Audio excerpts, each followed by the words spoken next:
semua, perkenalkan nama saya Felisana Trinita dengan NIM A1C120079 dari kelas R002. Pada video percobaan kali ini saya akan menjelaskan tentang percobaan 7, yaitu penetapan massa molar berdasarkan penurunan titik beku. Adapun tujuannya yaitu yang pertama, dapat menetapkan titik beku cairan murni dan titik beku larutan dalam pelarut yang bersangkutan. Yang kedua yaitu dapat menetapkan massa molar dan senyawa yang tidak diketahui berdasarkan penurunan titik beku.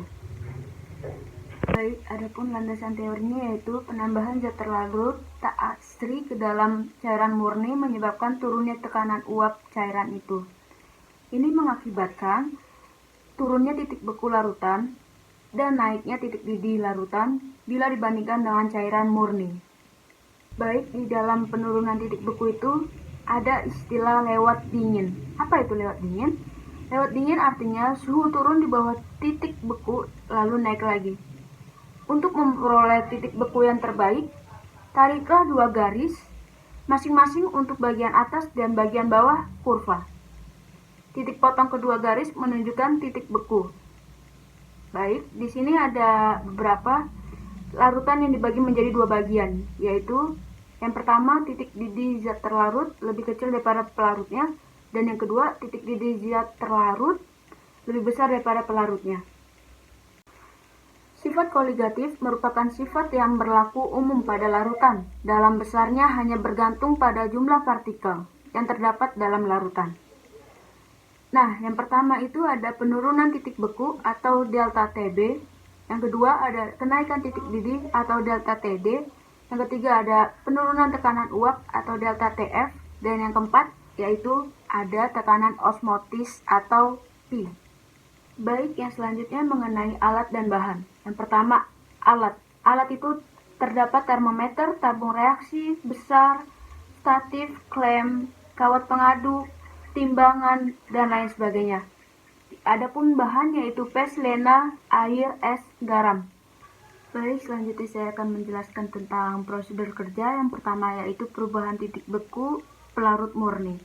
Kawat pengaduk dipasang pada lubang gabus, kemudian gelas piala 600 ml dirakit seperti pada gambar, kemudian dicampur dengan campuran pendingin seperti es, garam, dan air.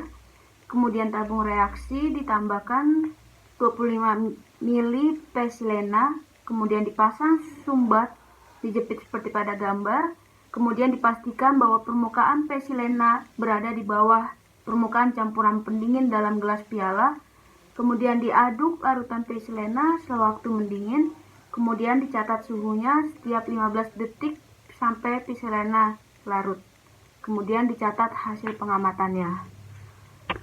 Prosedur kerja yang kedua yaitu penetapan massa molar senyawa yang tidak diketahui. Tabung reaksi. Tabung reaksi diambil sekitar 2-2,5 gram senyawa dan timbang dengan ketelitian tinggi. Kemudian dialihkan secara kuantitatif ke dalam tabung sampai semua zat terlarut. Kemudian ditetapkan titik beku dalam larutan pesilena.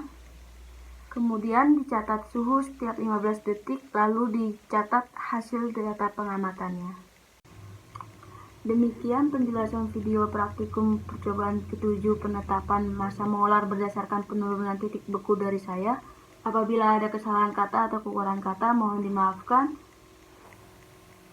Semoga dapat dimengerti. Terima kasih.